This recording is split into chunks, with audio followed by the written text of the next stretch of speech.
Hey, good evening, everyone. My name is Henry, as introduced. I'm a senior fellow at the ASEAN Institute for Policy Studies. Well, as you can see, my English is not that fluent. So to make myself understood better, I will speak in Korean, so you get your ears ready for translation. 되게 어색하네요. 영어로 갑자기 한국어로 바꾸니까. 지금 조금 전에 인트로덕션을 영어로 해놓고 한국어로 바꾸려고 하니까는 되게 어색한 거예요. 제가 영어로 시작을 했으면은 계속 영어로 하는 거 하거나 한국말로 시작을 했어야 되는데 갑자기 되게 어색해지네요. 당황스럽네요. 처음부터. 오늘 저녁 때 제가 Is everyone ready? Okay. 오늘 저녁 때 제가 여러분한테 말씀드리려고 준비한 거는 한국하고 아세안 10개 국가 사이의 관계라는 거 한 부분이 있고, 또 다른 한 부분은 문재인 정부의 신남방 정책이 과연 무엇인가. 아직 자세히 나와 있지는 않습니다. 자세히 나와 있지는 않은데 지금까지 알려진 거에다가 제 개인적인 아이디어도 좀 덧붙이고, 또 많은 사람들이, 한국이나 외국에 있는 많은 사람들이 한반도 문제에 관심이 많죠. 북한하고 한국 사이 관계에. 근데 거기에서 아세안이 또 어떤 역할을 할 수 있을까라는 것까지 포함해가지고 이제 크게 보면 두 가지, 한아세안 관계하고 신남방 정책에 대해서 이야기할 텐데, 저한테 주어진 시간이 1시간입니다. 1시간 동안 한아세안 관계에 대해서 한 20분 정도 이야기를 하고 신남방 정책에 대해서 한 40분 정도 이야기를 하려고 합니다. 그래서 맨 먼저 시작할 내용은 지금까지 한국하고 아세안 사이의 관계가 어떻게 발전을 해왔는가라는 이야기를 하려고 합니다. 그러니까 우리가 한국하고 아세안의 관계다라고 이야기할 때 한국에서 좀 많이 헷갈리는 부분이 있습니다. 뭐냐면은 아세안이라는 거하고 동남아시아라는 거하고 한국에서는 섞어서 막 쓰거든요. 그 두 개를 구분해야 되는데, 여기 제가 4개의 단계로 구분해 놓은 거는 한국하고 아세안이라는 지역협력체 사이의 관계입니다. 이거 말고 한국하고 동남아의 개별 국가들, 아니면 동남아 지역 전체와의 관계를 또 다른 구분을 할 수가 있고요. 그것도 뭐 3가지, 4가지 단계 정도로 구분할 수 있는데, 여기 써있지 않은 거 먼저 간단하게 제목 정도만 언급하고 넘어갈게요. 한국하고 동남아시아 10개 국가, 태국 제외하고, 동남아시아에서 태국 제외하고 나머지 국가들은 모두 식민 지배를 받은 경험이 있었어요. 그리고 2차 대전이 끝나고 식민 지배를 벗어나고 하면서 한국하고 동남아시아 국가들하고 사이에 이제 국민국가 건설 시기에, 네이션 빌딩 시기에 협력할 수 있는 부분이 상당히 많았었는데, 사실 그 시기는 다 각자 자기 내부 일로 너무 바빴고, 그 다음에 교통통신도 발달하지 않았었고, 그렇기 때문에 별반 협력이 일어나지 않았던 시기가 있습니다. 그러다가 동남아시아에 있는 국가들하고 한국하고 모두 냉전이라는 큰 흐름 속에 빠져들어 버렸죠. 그 안에서, 냉전 안에서 한국과 동남아 국가의 관계가 규정이 됩니다. 그 냉전 기간 중에 가장 이제 한국하고 동남아 사이에 뭐 글쎄요, 교류라고 부르기는 어렵지만 인터랙션이라고 할 수 있는 거는 동남아 2개 나라, 필리핀하고 태국이 한국전에 파병을 했던 게 있고, 또 되게 불행한 과거긴 하지만 한국이 베트남전에 참전했던 경우가, 그런 경험이 있죠. 그 시기를 지나서 냉전이 끝나고 나서 1980년대부터 한국 경제가 서서히 성장하기 시작하면서 한국이 자본을 해외로 가지고 나갈 여력이 생겼습니다. 그때부터 이제 동남아시아하고 한국하고 사이에 경제적인 관계가 서서히 발전을 하기 시작합니다. 무역이라든지 투자라든지. 그러다가 냉전이 끝나고 1990년대에 들어서면서, 그리고 인도차이나 반도 국가들이 체제 전환을 겪고 자본주의 방향으로 나가기 시작하면서 본격적으로 경제관계가 발전을 하죠. 그 시기부터, 1990년대부터 한국의 동남아시아에 대한 투자, 한국과 동남아시아의 무역관계가 폭발적으로 증가를 하게 됩니다. 그러다가 1997년 경제위기, 아시아 이코노믹 크라이시스를 계기로 해서 한국하고 동남아 개별 국가의 관계는 동아시아 지역 다자협력이라는 새로운 컨텍스트 안에서 규정이 되게 됩니다. 이게 한국하고 동남아 개별 국가들 관계를 간단히 본 거라면은 여기 써 있는 거는 한국과 아세안이라는 지역 협력체 사이의 관계를 보여줍니다. 제가 네 가지 시기로 나눴는데요. Beginning, Developing, Consolidating, 그 다음에 New Era, 그러니까 New Southern Policy, 신남방 정책이라고 하는 것이 발표된 작년부터 지금 시기를 저는 이제 좀 희망이 섞인 거죠. 저의 희망을 가지고 뭔가 새로운 관계가 발전됐으면 좋겠다는 희망을 가지고 New Era라고 붙여놨는데 하나씩 보기로 하겠습니다. 비기닝 시기는 1989년부터 시작을 합니다. 1989년에 한국이 아세안의 섹터럴 다이얼로그 파트너가 되죠. 풀 다이얼로그 파트너가 아니라 섹터럴 다이얼로그 파트너입니다. 사실 한국 정부는 1980년대 초부터 아세안에 가입하기 위해서 대단히 많은 노력을 했습니다.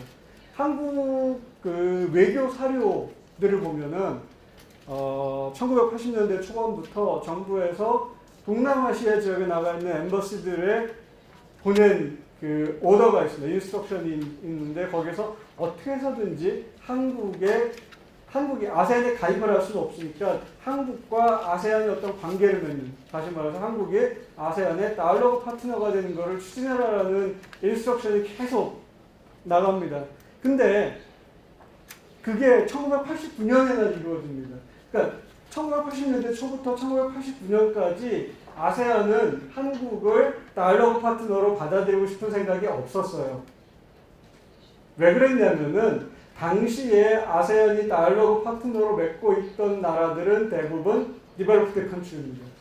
미국이라든지 호주라든지 경제적으로 자기들보다 훨씬 잘 살고 디벨롭 됐다고 그러는 국가들이랑만 다이얼로그 파트너를 가지고 있었죠. 근데 이제 당시에 1980년대 한국은 디벨로핑 컨트리였고 디벨로핑 컨트리가 와가지고 다이얼로그 파트너를 신청을 하겠다고 그러니까는 아세안에서는 글쎄 한국이 다이얼로그 파트너가 될 수 있을까? 좀 더 기다려봐라라는 답을 계속 준 거죠. 그러다가 결정적으로 한국 정부에서 아세안과 다이얼로그 파트너를 더 강력하게 추진하게 된 계기가 있습니다. 그게 언제 생겼냐면 1983년에 생겼습니다. 혹시 제가 이 강의를 이제 한 40대 후반에서 50대 되는 한국의 그 퍼블릭 오피서들한테 하면은 제가 이 질문을 하면 답이 대충 나옵니다. 근데 여러분들은 어떨지 한번 테스트를 해볼게요. 1983년에 아세안에서 한국 관련된 중요한 일이 있었습니다. 혹시 뭘까요? 한국 분은 기억을 하시네요. 1983년에 그 전 대통령, 전두환 대통령이 미얀마, 당시 버마를 방문해서 거기 아웅산 장군의 묘지를 방문했을 때 폭발 사건이 일어나고 그래서 장관들하고 여러 사람이 죽습니다. 그래서 전두환 대통령 그때 조금 늦게 출발을 해가지고 참배를 하러 가는 길에 늦게 출발을 하러 가가지고 목숨을 건졌는데 그 이후로 동남아시아에서 북한의 활동을 억제해야 되겠다는 생각이 당시에 이제 사실상 군사정부, 권위주의적인 정부에 의해서 강력하게 들었고 그래서 더욱 외교관들을 푸시를 하게 되죠. 아세안하고 어떻게 해서든지 관계를 맺고 북한의 활동을 억제해야 되겠다. 근데 그 뒤로도 안 됐습니다. 한참 동안. 그러다가 1989년에 와서 아세안이 아이디어를 냅니다. 당시까지는 아세안에 섹터럴 다이얼로그 파트너라는 이름이 없었습니다. 다이얼로그 파트너면 다이얼로그 파트너가 아니면 아니지 섹터럴, 부분 다이얼로그 파트너라는 건 없었는데 한국이 하도 요청을 하니까는 섹터럴 다이얼로그 파트너십이라는 걸 만들어가지고 한국과 관계를 맺습니다. 그게 1989년입니다. 그래서 이 시기에 오면은 컨설리데이팅 피리어드에 오면은 2009년하고 2014년에 아마 한국에 4년 이상 계셨던 분 혹시 계신가요? 2014년에도 한국에 계셨던 분. 한 분 계세요? 두 분? 세 분? 2014년에 한국에서 부산에서 아세안 10개국 정상들이 다 모입니다. 그래서 정상회담을 열죠. 그게 우리가 스페셜 서밋이라고도 하고 커메모레이티브 서밋이라고도 하는데 한국과 아세안이 관계를 맺은 지 25주년을 기념해가지고 2014년에 정상회의가 열립니다. 그 전에는 2009년에 한국이 아세안의 다이alogue 파트너가 된 지 20년을 기념하기 위해서 제주도에서 정상회의가 한 번 열렸습니다. 어쨌든 1989년부터 한국과 아세안의 관계는 시작이 됐고 이 시기에는 관계가 대단히 천천히 발전을 했죠. 커다란 중요한 건 없습니다. 단 유일한 한 가지 중요한 변화라면은 1994년에 아세안 리저널 포럼이 만들어졌을 때 한국이 회원국으로 가입하는 게 그나마 좀 의미 있는 변화였고요. 그러다가 1997년이 됩니다. 1997년에 아세안 정상회의가 열릴 때 한국, 중국, 일본 우리가 흔히 플러스 3 컨트리라고 하는 한중일을 아세안 정상회의에 초청을 해가지고 처음으로 아세안 플러스 3 비공식 정상회담이 열리게 됩니다. 이때가 아세안 플러스 3 정상회의의 첫 번째 회의였던 거죠. 그리고 나서 동남아시아하고 동북아시아하고 한꺼번에 다 경제위기 속으로 빨려 들어갑니다. 태국에서 시작한 경제위기가 말레이시아로, 인도네시아로, 그리고 동북아시아에 있는 한국으로 넘어오죠. 그러면서 동남아시아의 경제와 동북아의 경제가 하나로 연결되어 있다라는 인식을 그때부터 각국 지도자들이 하기 시작하고 그러면서 1997년에 처음 모였던 아세안 플러스 3 정상회의가 1998년에도 열리고 그 뒤로 계속 열리게 됩니다. 그래서 지금 우리가 알고 있는 아세안 플러스 3 정상회의 체제가 된 거죠. 그 시기부터 1997년부터 한국과 아세안의 관계는 여기 써 있는 것처럼 다자 협력 속에서 이루어집니다. 아세안 플러스 3, EAS 등등의 동아시아 지역 다자 협력의 맥락 안에서 발전을 하기 시작하고 또 이 시기에 뭐 여러 가지 많은 일들이 있습니다. 예를 들면은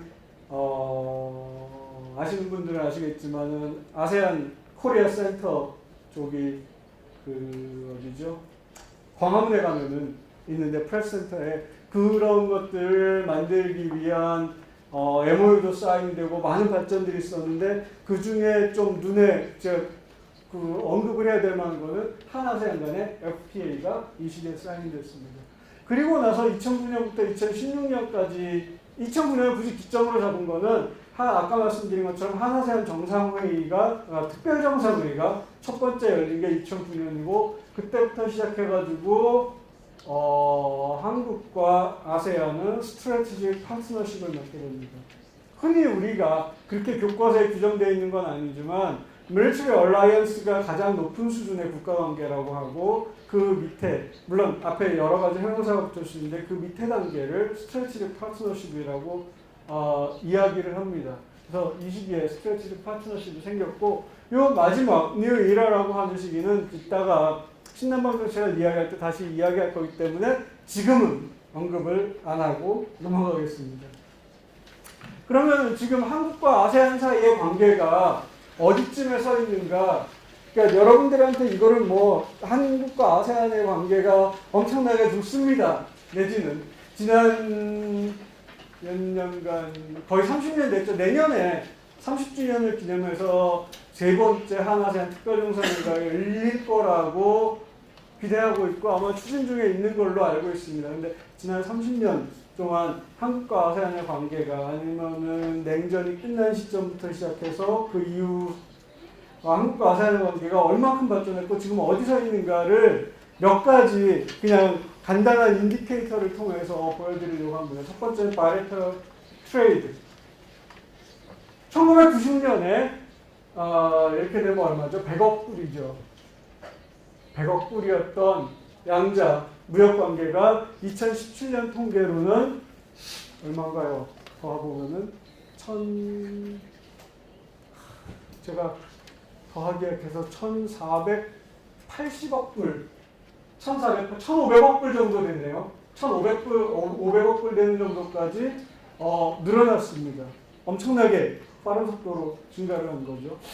근데 여기서 하나 제가 굳이 색깔을 칠해가지고 이렇게 이름까지 써놓은 이유는 엑스포트, 임포트 이거는 한국 입장에서 코리안 퍼스펙티브에서 봤을 때 엑스포트하고 임포트입니다. 이 갭이 엄청나게 큰데 한국이 아세안 지역에서 상당히 큰 트레이드 서플러스를 보고 있다는 이야기. 그리고 그 트레이드 서플러스는 지난 30년 동안 계속 지속이 되었습니다. 여기 이 방에 앉아 계신 동남아 국가에서 오신 분들한테는 조금 안 된 이야기지만 한국한테 지난 30년 동안 동남아시아는 대단히 큰 돈을 벌어준 시장입니다. 이거에 관해서 할 얘기가 좀 많습니다. 아마 이따가 다시 좀 이야기를 해야 될 것 같습니다. 그러니까 어쨌든 한아세안 무역 관계는 지금 이 정도 수준에 와 있고, 얼마 전에 문재인 대통령이 동남아시아를 방문한 자리에서 한아세안 사이의 무역을 2020년까지 지금 현재 중국 수준으로 높이겠다라고 이야기를 했습니다. 그러니까 2천억 불까지 늘리겠다라는 거죠. 그게 어쨌든 지금 현재로서는 목표입니다. 개발국가와 한국의 무역 관계를 보면은 베트남이 가장 큰 몫을 차지하고 있습니다. 거의 무역과 투자는 동남아시아에서도, 아세안 안에서도 베트남이 라이언 쉐어를 가져간다라고 볼 수가 있죠. 그런데 이게 트레이드가 이만큼 큰 만큼 베트남이 한국에 대해서 보고 있는 무역 적자, 한국이 베트남에서 보고 있는 무역 흑자도 큽니다. 지금 이렇게 하면은 100만, 1000만, 10만, 10억, 40. 하여튼 이거의 절반 정도에 해당하는 액수가 한국의 트레이드 서플러스입니다. 베트남 마켓에서. 한아세안 간의 투자를 보면은 이렇습니다. 아세안이 한국에 투자한 게 이 정도 되고, 한국이 아세안에 투자한 게 이 정도 됩니다. 당시 경제 상황에 따라서 업앤다운이 있기는 하지만 전반적으로 보면은 계속 증가해 오고 있는 추세고요. 여기가 제가 2007년부터 해서 그렇지 좀 더 해가지고 1990년이나 이 정도 시기부터 보면은 증가한 폭이 훨씬 잘 보일 수 있을 겁니다. 그리고 중요한 거는 왜 이렇게 됐나? 넘버스. 왜 이유는 10%가 나오고 나머지는 퍼센티지가 다 없어진 거. 퍼센티지는 그렇게 중요하지 않습니다. 돌발 상황인데. 여기서 제가 말씀드리려고 하는 것은 뭐냐면은 한국 사람들이나 한국 공무원들이나 한국 학생들한테 이 그래프를 보여주면은 대부분의 경우 상당히 놀랍니다. 제가 학생들한테 주로 질문하는 것 중에 하나가 한국의 무역 제1위 대상국은 어딘가요? 라고 이야기했을 때 넘버 1 트레이딩 파트너는 차이나라고 대부분 다 맞춥니다. 그럼 넘버 2 트레이딩 파트너는 누구냐라고 이야기하면은 일본, 미국, 유럽은 나와요. 그런데 아세안은 거의 안 나옵니다. 근데 사실 한국의 넘버 2 트레이딩 파트너는 지난 10년 동안 아세안이었습니다. 지난 10년간. 그리고 아까 말씀드린 것처럼 지난 30년 동안 한국은 아세안 시장에서 무역 흑자를 보고 있었고요. 이런 부분들이 한국 사회에 잘 알려져 있지 않습니다. 물론 이제 제가 더 열심히 돌아다니면서 마구 떠들고 다니고 강의를 하고 사람들한테 이야기를 하면은 알게 되겠지만 시간이 흐르면서, 근데 아직까지도 한국 사람들이 아세안이 한국의 넘버 2 트레이딩 파트너라는 것을 잘 모릅니다. 마찬가지로 한국의 인베스트먼트 데스티네이션 중에 넘버 2가 역시 아세안입니다. 이 부분은 더 안 알려져 있죠. 트레이드의 경우보다. 결론적으로 아세안은 한국 경제에 엄청나게 중요한 파트너입니다.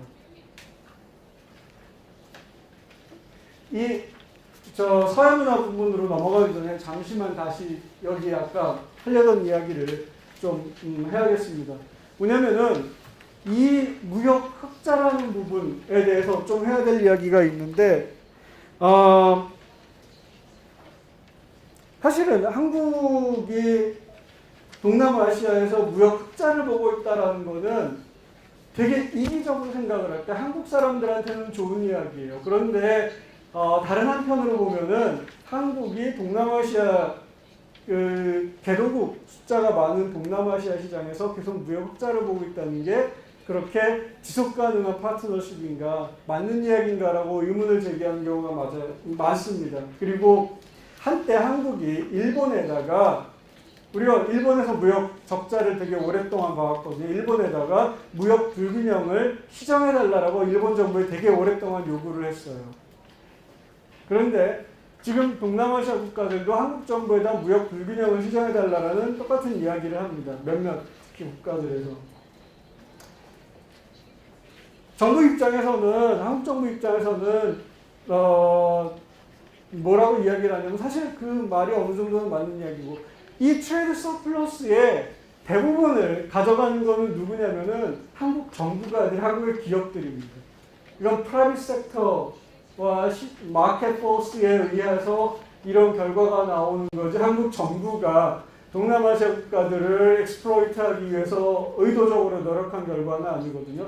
그 대신에 한국 정부는 한국 기업들이 이렇게 내고 있는 트레이드 서플러스를 보충하기 위해서 아세안 지역의 ODA를 집중하고 있고, 한국이 아세안 지역의 비전통 안보 문제나 인간 안보 문제를 해결하기 위한 지원을 우리가 할 수 있는 만큼 하고 있고, 또 한 가지는 한국 기업들, 아세안에 투자한 한국 기업들의 사회적 책임, 그 사회에서 그러니까 예를 들면 베트남에서 돈을 벌면 어떤 기업이 하나가 돈을 벌면은 이 기업은 베트남 사회에 대한 사회적 책임을 다해야 된다라는 이야기를 지속적으로 기업들에게 강조하고 있습니다. 물론 자본주의 경제에서 기업들을 강제로 하도록 할 수는 없으니까는 한계가 있긴 하겠지만은 정부 차원에서 할 수 있는 건 그런 겁니다. 그러니까 한국의 정부가 동남아시아에 나가 있는 한국 기업들한테 거기 가서 돈을 벌지 말아라, 투자를 하지 말아라, 무역을 하지 말아라, 돈을 벌지 말아라 이야기를 할 수는 없는 거거든요. 그거는 프라이빗 섹터가 하는 일이니까. 그 대신에 정부는 정부가 할 수 있는 부분을 하고 있는 거고요. 그 다음에 그 사회, 문화적 교류 부분을 넘어서 여러 가지 지표들이 있겠지만은 이 부분이 저는 가장 중요한 것 중에 하나라고 봅니다. 뮤추얼 비지터스. 지금 2016년 통계로 거의 1년에 900만 명에 해당하는 사람이, 물론 한국에서 아세안 쪽을 방문하는 사람이 훨씬 많지만은 900만 명에 해당하는 사람이 한국과 아세안 사이에 왔다 갔다 하고 있습니다.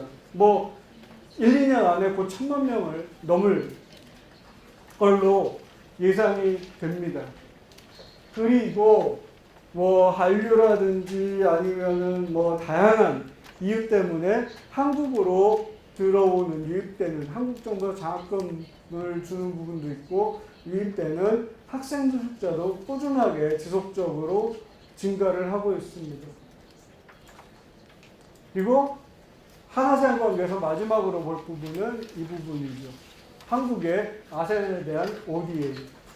여기에서 솔직히 말하면 한국은 OECD 딱, 그러니까 원조 국가 그룹에 가입을 하고 있는데 거기에서 제시한 기준을 아직 맞추지 못하고 있습니다. GDP의 몇 %를 대외 원조를 해야 된다라는 기준을 맞추지 못하고 있는데, 나름 할 수 있는 한에서 ODA 액수를 꾸준하게 늘려가고는 있습니다.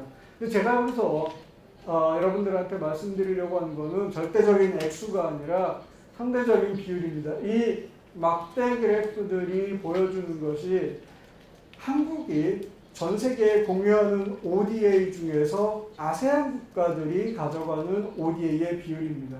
보통 20%를 넘고, 심한 경우에는 25%를 넘거나 25%에 가까워. 그러니까 한국이 제가 좀 정확한 숫자는 모르겠습니다만 전 세계에 약 100여 개 가까이 되는 국가에 ODA를 공유를 하고 있습니다. 아세안 국가들 중에 한국 ODA를 받는 나라는 6개밖에 안 됩니다. 일단 아세안 10개국 중에서 싱가포르, 브루나이, 말레이시아, 태국, 타일랜드는 한국의 ODA를 받지 않습니다. 뭐 태국 같은 경우는 이제 자체적으로 자기는 태국도 ODA를 공유하는 국가이니까요. 나머지 6개 국가가 한국의 ODA를 받을 수 있는 개발도상 국가에 속하고, 이 6개 국가가 한국 ODA의 20%에서 25% 정도를 가져갑니다. 한국이 이쪽에 집중을 합니다. 물론 한국 정부 입장에서는 한국이 아세안의 ODA를 공유하는 것이 한국 기업들의 활동을 한국 기업들의 활동을 더 잘하게 할 수 있고 하는 여러 가지 다양한 이익들이 있기 때문에 공유하는 것도 있습니다. 그것뿐만 아니라 아까 이야기했던 것처럼 한국이 아세안 시장에서 보고 있는 무역 흑자라든지 그 다음에 한국이 지역의 경제 발전을 위해서 해야 되는 책임, responsibility라는 부분에 대해서도 신경을 쓰고 있기 때문에 이 정도의 비율을 아세안에 공유를 하고 있습니다. 여기까지가 한아세안에 관계된 이야기였고요. 이 한아세안에 관계된 이야기를 마치기 전에 몇 가지 지금까지 제가 이야기했던 부분들은 되게 다 한아세안 관계의 브라이트 사이드에 관한 이야기만 있었어요. 그러니까 이렇게 많이 발전을 했다라는 이야기, 그 다음에 그 한국 정부는 아세안과의 관계를 이렇게 저렇게 잘 발전시켜 나가고 있다라는 좋은 이야기만 했는데 다운사이드에 대해서 좀 이야기를 해야 될 것 같아요. 제가 여기 굳이 적어놓지는 않았는데 아마 저기 통역하시는 분들이 여기 적어놓지 않은 부분들을 이야기를 하면 좀 불편해하지 않을까 생각이 듭니다만은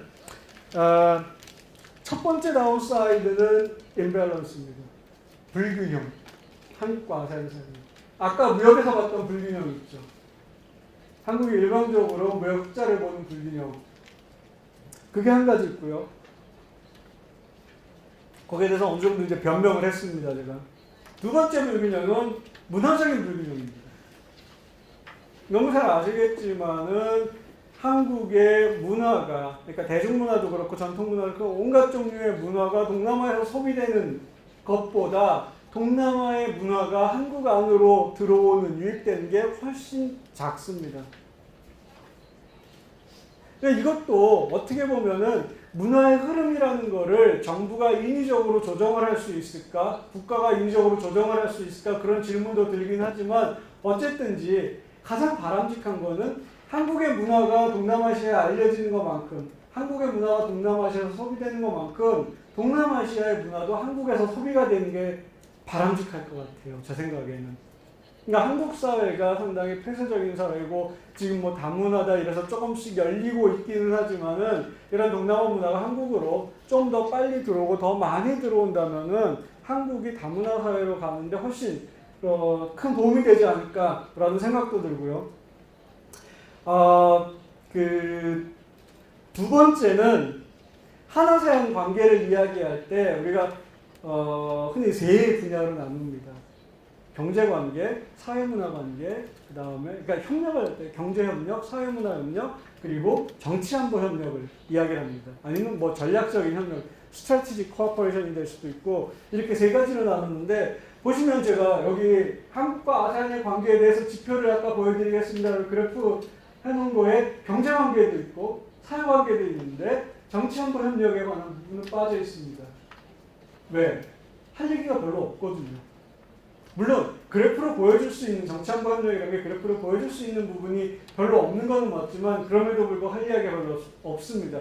무슨 이야기냐면 경제협력과 사회문화협력은 정치안보협력하고는 전혀 다른 성격을 가집니다. 경제협력하고 사회문화협력은 아까 말한 것처럼 정부에서 일단 정부들 사이에 합의를 통해 가지고 길을 닦아 놓으면은 문을 열어 놓으면은 그 다음부터는 프라이빗 섹터의 역할입니다. 기업들이 나가서 투자를 하는 거고 기업 간의 무역이 일어나는 거고 사회문화협력도 마찬가지죠. 정부에서 뭔가 이렇게 문을 열어놓으면은 그 다음부터는 프라이빗 어소시에이션들이나 뭐 각종 사회단체들이 나가서 사회문화 교류를 하고 포럼을 하고 인적 교류를 하고 개인들이 왔다 갔다 하고 합니다. 이 부분은 경제협력과 사회문화협력은 특히 경제협력 같은 부분은 정부가 아무리 가서 투자를 하라고 이야기를 해도 기업들이 거기에 가서 이익을 보지 못한다면 절대로 안 갑니다. 마찬가지로 가지 말라고 해도 거기서 돈을 벌 수 있다고 생각하면 기업들은 달려갈 거예요. 그래서 시장만, 정부는 문만 열어놓으면 그 다음부터는 나머지는 프라이빗 섹터가 알아서 합니다. 근데 정치안보 협력에 프라이빗 섹터는 거의 없죠. 사실상 없죠. 안보협력을 하는데 세큐리티 코어포레이션을 하는데 스트래티지 코어포레이션을 하는데 여기에 프라이빗 섹터가 들어갈 일은 별로 없습니다. 처음부터 끝까지 정부의 일인 거죠. 그렇게 보면은 이걸 뒤집어서 생각을 하면은 정치안보협력은 그 다음에 정치안보협력에 관한 부분은 정부에서 처음부터까지 계속 끌고 갔어야 되는 부분인데 조금 하다가 말다가 계속 업앤다운 계속 있었던 얘기죠. 그리고 그것 때문에 많이 발전을 못한 거고요. 이게 두 번째 얘기고, 세 번째 얘기는 관련된 이야기인데 한국 정부의 대아세안 정책의 컨티뉴이티에 관한, 컨시스턴스에 관한 부분입니다. 정부가, 여기 조금 더 설명하겠지만 정부가 바뀔 때마다 달라져요. 물론 민주주의 사회에서 투표로 정부를 뽑는 그런 사회에서 외교정책은 정부마다 달라질 수가 있는데 좀 한국의 경우에는 진폭이 큰 거죠. 그런 부분이 하나 있고, 또 한 가지는 마지막 부분은 한국 사회의 아세안의 중요성에 대한 인식이 대단히 아직 낮다라는 겁니다. 아까 이야기했던 것처럼 아세안이 한국의 넘버 2 트레이딩 파트너인데도 불구하고 한국 사람들은 몰라요, 그 부분에 대해서. 아세안이 외교 안보적으로 어떻게 강대국 사이에서 한국이 처하고 있는 입장이랑 비슷한 입장을 가지고 있는지 잘 모릅니다. 아세안에 대해서 몰라요. 한아세안 센터에서 한국의 청년 대학생들한테 보다 국제화됐다라고 우리가 흔히 생각하는 청년 대학생들한테 설문조사한 거 보면은 아직도 아세안은 개발도상국이다, 더운 나라다, 값싼 관광지다라는 정도의 인식밖에 한국 사회가 가지고 있지 못합니다. 동남아시아 사람에 대한 한국 사람들의 그 젊은이들의 인식이라는 것도 아직 크게 달라진 게 없어요. 그 전 세대에 비해서. 그냥 피부 색깔을 이야기하는 사람도 많고요.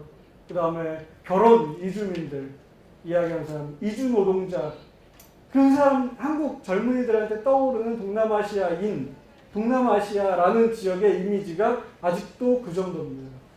이런 한국 사회의 인식이 올라가지 않는 한은 한국 정부가 아세안에 대해서 취하는 정책이 갈 수 있는 범위의 한계가 분명히 있을 겁니다. 이게 펀더멘탈한 거죠, 이 부분. 자, 넘어가겠습니다.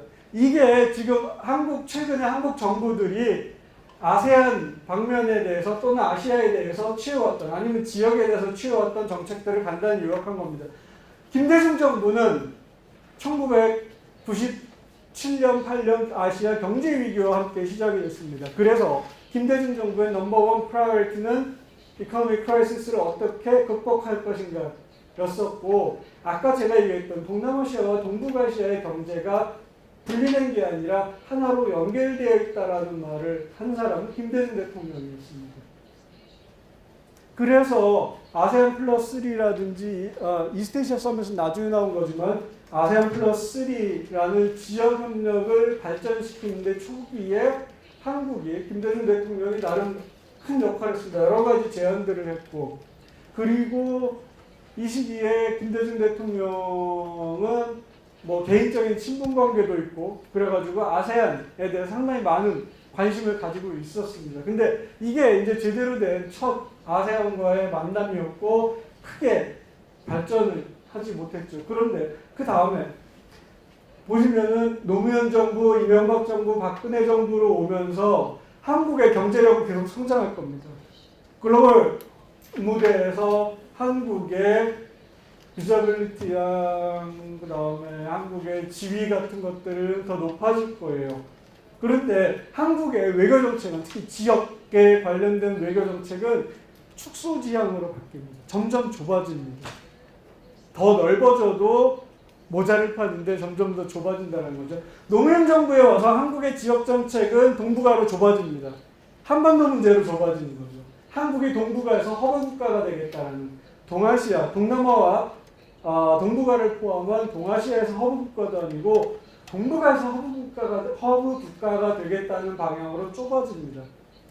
이명박 정부에 와서는 뉴 에이시아 이니셔티브라고 이야기하는 아시아 국가들 전체를 대상으로 한 외교정책 이니셔티브가 나옵니다. 그런데 한계는 이렇게 한국과 아세안, 그러니까 아세안과 동북아 국가가 멀티래터럴 컨텍스트에서 계속 교류를 하고 있는 상황에서 바이래터럴만 강조를 해요. 그리고 특히 뭐를 강조를 하면 경제를 강조를 합니다.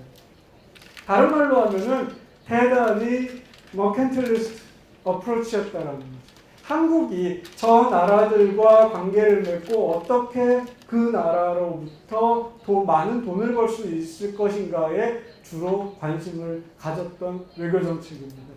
그리고 나서 박근혜 정부로 넘어오면은 다시 관심은 동북아시아로 좁아집니다. 한반도 신뢰 프로세스, 그러니까 트러스트 폴리틱이라고 한반도 신뢰 프로세스가 있고요. 그 다음에 노스 이스트 에이시아 피스 앤 코퍼레이션 이니셔티브, 흔히 넵스라고 부르는 그런 것들로 동북아와 한반도로 다시 좁아집니다. 문재인 정부에 와가지고는 노스 이스트 에이시아 플러스 커뮤니티라는 지역 정책을 발표를 했습니다. 좀 이따가 이거의 구조를 말씀드릴 텐데, 그리고 그 노스 이스트 에이시아 플러스 커뮤니티 안에 뉴 서던 폴리시, 아세안과 인도를 대상으로 하는 신남방 정책이란 거를 발표를 합니다. 그리고 마침 지금 문재인 대통령이 인도와 싱가포르를 방문하고 있죠. 그것도 이 정책의 일부분이라고 이야기를 할 수 있겠죠. 그러면은 왜 문재인 정부는 신남방 정책과 같은 이야기를 하나, 도대체 무슨 생각을 가지고 문재인 대통령이 직접 한 이야기입니다. 이리스 말고 그래가지고 간단하게 이야기하면 한국과 아세안, 한국과 인도와의 관계를 한국의 전통적인 4강 외교의 4강 4개의 주요한 파트너 다 아시겠죠. 누구 말을 안 해도 다 아실 겁니다. 미국, 중국, 일본, 러시아가 한국의 전통적인 4개의 파트너입니다. 이들과 같은 수준으로 끌어올리겠다라는 것이 신남방 정책의 가장 중요한 목표입니다. 사실은 어떻게 보면은 이 목표는 대단히 늦은 감이 있습니다. 이따가 또 다음 페이지에서 이야기를 드릴게요. 그러면 왜 갑자기 문재인 정부는 신남방 정책이라는 거를 아세안과 인도라는 거를 들고 나왔나? 몇 가지 배경을 제가 그냥 만들어냈습니다. 몇 가지 배경이 있는데 지금 시점에서 왜 저런 이야기가 나왔을까? 첫 번째는 한국이 이전에 비해서 보다 컨피던트하다는 거죠. 그러니까 이게 한국이 이제 우리가 뭔가 파워를 가졌으니까 뭔가 해봐야지 라는 이야기보다는 어떤 이야기냐면은 한국 정부가 최소한 이명박 정부서부터 시작해가지고 우리는 글로벌 미들 파워다라고 지속적으로 이야기해옵니다. 물론 거기에 큰 한계가 있죠. 어떤 한계가 있냐면은 한국이 글로벌 미들 파워라고 이야기를 하는데 모르겠습니다. 경제력이라든지 소프트 파워라든지 이런 것들은 뭐 좀 예전보다 커졌다라고 볼 수 있죠. 그런데 이 커진 것만큼 한국이 이게 커졌다고 우리는 미들 파워야 라고 이야기할 게 아니라 한국이 국제사회에 지역사회에 해야 되는 책임을 다하게 되면은 미들 파워라는 타이틀은 우리가 이야기 안 해도 따라올 겁니다. 그런데 우리는 한국 정부는 그런 책임을 하기보다는 우리가 이만큼 커졌으니까 미들 파워라고 이야기를 지금까지 계속 해온 거죠. 그러니까 앞뒤가 선후 관계가 바뀐 거죠. 어쨌든 한국의 경제가 커지고 소프트 파워가 커지고 하드 파워도 나름대로 증가를 하고 있고 이런 상황에서 한국이 국제사회에 지역사회에 대한 책임을 다해야 되겠다. 미들 파워로서 그렇게 하려면은 그 첫 번째 대상은 가장 가까이에 있는 아세안이어야 할 거다라는 거죠. 아세안한테 우리가 할 수 있는 컨트리뷰션을 하고 아세안과 같이 손잡고 지역에서 할 수 있는 일이 없을까? 미들 파워로서 라는 부분을 찾아보겠다라는 게 첫 번째 배경일 겁니다. 두 번째 배경은 어떻게 해서든지 한국 전통적인 외교정책에 들어가 있는 Four Major Powers에 관한 바이어스를 극복을 해야 될 것 같다라는 거죠. 지금까지 한국 외교 자산의 90%, 95%는 리소스가 다 중국, 미국, 일본, 러시아 플러스 한반도 문제를 관리하는데 다 투입이 됩니다. 나머지 지역과 국가들이 그 남아있는 작은 부분, 5%, 10% 되는 부분을 나눠 가졌던 거죠. 이게 불균형적이라는 겁니다. 물론 미국 중요하죠. 중국 중요하죠. 그리고 한반도 문제, 북한 핵 문제라는 게 대단히 중요한 건 맞습니다. 그런데 한국은 지금까지 늘어나는 리소스들을 다 여기다가 갖다 부은 거예요. 4강 한반도에만. 리소스가 늘어나면 경제가 성장하고 소프트파워가 늘어나고 리소스가 늘어나면 그 늘어나는 부분의 상당한 부분들을 새로운 디플로매틱 프론트에 인베스트를 해야 되는 게 맞는데 다 한반도로 끌고 오고 다 미국으로 끌고 오고 다 중국 관계를 관리하는 데로 끌고 왔다는 거죠. 이렇게 돼가지고는 곤란하다라는 생각입니다. 그래서 4강을 벗어나가지고 아세안, 인도 같은 새로운 파트너들과 관계를 더 강화해야 되겠다. 다시 말하면 여기 나오는 디버시피케이션을 이야기하는 겁니다. 다원화라는. 세 번째는 컨트로버셜할 수 있는데 Balancing, Hedging Against Superpowers.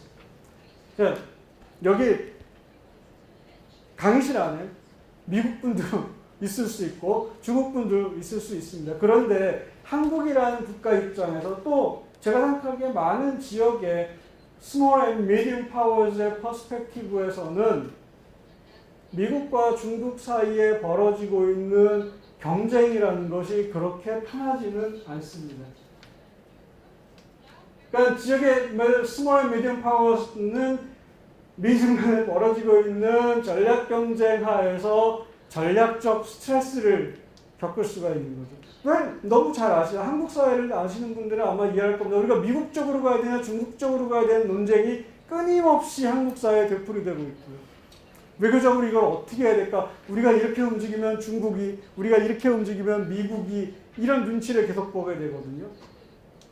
근데 그거를 좀 벗어날 필요가 있겠다라는 이야기죠. 벗어나려면은 뭐를 해야 되냐? 야, 우리 미국이랑 안 놀아. 우리 중국이랑 안 놀아. 이런 문제가 아니라 한국이 우리의 목소리를 더 높일 수 있는 레버리지를 많이 만드는 게 중요하죠. 그러기 위해서는 글로벌 차원에서 많은 국가들하고 많은 지역들하고 전략적 네트워크를 두껍게 만들어가는 것이 한국의 레버리지를 높이는 데 좋다라는 거죠. 그 출발점은 아세안이고 인도고 신남방, 뉴서던 폴리스가 지향하는 지점이 바로 그 지점입니다. 너무 잘 아시겠지만 경제에서 우리 경제뿐만 아니라 리스크 매니지먼트에서 달걀을 나눠 담는다고 하잖아요. 디퍼런트 바스켓에 에그를 담는 이야기를 하는데 쉽게 말하면 그거랑 똑같은 겁니다. 경제적인 차원에서도 외교적인 차원에서도 전략적인 차원에서도 한국이 지금까지 이 5개의 바구니만 가지고 있었던 겁니다. 미국, 중국, 일본, 러시아, 그리고 한반도. 그보다는 많은 바구니의 달걀을 나눠 담는 것이 맞을 것 같다라는 것이 이 디버시피케이션, 디플로매틱 디버시피케이션의 그 배경입니다. 그리고 그런 배경 하에서 신남방 정책이 나왔다라고 믿습니다. 아까 제가 문재인 대통령이 이야기한 이 말, 그러니까 아세안과의 관계를, 인도와의 관계를 4강 수준으로 끌어올리겠다라는 이야기가 상당히 늦었다. 환영하지만 늦었다라는 이야기를 했습니다. 그거는 이것 때문에 그렇습니다. 이 테이블이 보여주는 것처럼 2016년 통계들, 2017년 통계들인데 트레이드에서는 중국에 이어서 아세안이 한국의 넘버2입니다. 넘버2 파트너입니다. 마찬가지로 인베스트먼트 아까 말씀드린 것처럼 미국에 이어서 아세안이 넘버2입니다. 한국을 방문하는 사람들 숫자를 놓고 보면은 중국이 1위, 일본이 2위, 아세안이 3위입니다. 한국 사람들이 방문하는 국가에서 아세안이 단연 1위입니다. 그리고 한국 사람들이 외국에 나가 사는 숫자를 봤을 때 중국, 미국, 일본에 이어서 4위입니다. 러시아보다는 훨씬 많습니다. 이런 사회 경제적인 지표들을 몇 가지만 놓고 봐도 아세안은 10나라 하나로 뭉쳐서 아세안이라는 지역은 한국의 4강 안에 들어도 손색이 없다라는 거죠. 그리고 이게 단순히 2016년 만에 일은 아니고 그 전부터 계속 돼왔고 앞으로 더 올라가면 올라갔지 내려갈 일은 별로 없을 거다라는 생각을 하고 있습니다. 그렇기 때문에 한국이 아세안을 4강 중에 하나라고 이야기하는 것은 이미 늦었고 환영이긴 하지만 이게 문재인 정부가 가지고 있는 동북아 플러스 커뮤니티, 노스이스트 에이시아 플러스 커뮤니티의 간단한 그림입니다. 사실은 작년에 정부 출범하는 시점에서 정부가 문재인 정부가 시작됐을 때 이 계획을 만들어가지고 관련된 전문가들하고 자문을 받은 적이 있습니다. 그 회의에 참여했는데 저는 이 이름에 되게 반대를 했었죠. 노스 이스트 에이시아 플러스. 이스트 에이시아는 이스트 에이시아고 에이시아는 에이시아지 노스 이스트 에이시아 플러스가 뭐냐. 이 노스 이스트 에이시아 플러스라는 이야기를 듣는 노스 이스트 에이시아가 아닌 국가들은 되게 기분 나쁠 거다. 우리는 그냥 플러스냐, 어펜딕스냐 라고 생각을 할 수가 있기 때문에 모르겠습니다. 정치에 관한 일은 저의 부분이 아니고 그 사람들이 알아서 결정한 일이고 하여튼 결과는 이렇게 나왔습니다. 노스 이스트 에이시아 플러스 커뮤니티. 그 다음에 제가 한 이야기는 제발 노스 이스트 에이시아 플러스 커뮤니티라는 이야기를 밖에 나가서는 하지 말아달라. 동남아를 가면은 신남방 정책을 이야기하고 인도를 가면 신남방 정책을 이야기하고 러시아를 가면 신북방 정책을 뉴 노던 폴리시를 이야기하지 노스 이스트 에이시아 플러스 커뮤니티라는 이야기는 하지만 이건 그냥 우리끼리만 머릿속에 가지고 있는 컨셉이다라는 이야기를 했거든요. 다행히 그 부분은 지켜지고 있는 것 같습니다. 그래서 그 안에는 3개의 필러가 있는데 동북아 노스 이스트 에이시아 피스 앤 코어퍼레이션 플랫폼이라는 게 있습니다. 이거는 지난 정부에서 했었던 동북아 평화 협력 구상을 계승 발전한 거고 한반도 문제, 동북아 문제를 다루기 위한 플랫폼이고요. 그 다음에 러시아, 몽골을 넘어서 중앙아시아까지 연결되는 지난 정부에서 이야기했던 유라시아라는 거를 생각하고 있는 뉴 노던 폴리스가 있습니다. 그리고 뉴 서던 폴리스가 있습니다. 그 안에는 아세안과 인도의 두 가지가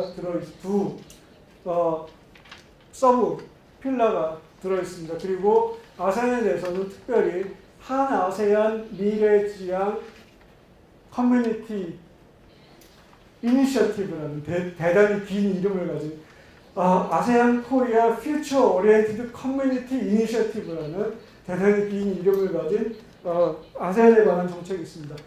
여기서 이야기하고 싶은 거는 동북아 한국이 이사를 가지 않는 한국이라는 나라가 이사를 가지 않는 동북아는 어쨌든 한국의 문제이고 이건 우리가 해야 되는 거고 그게 맞습니다.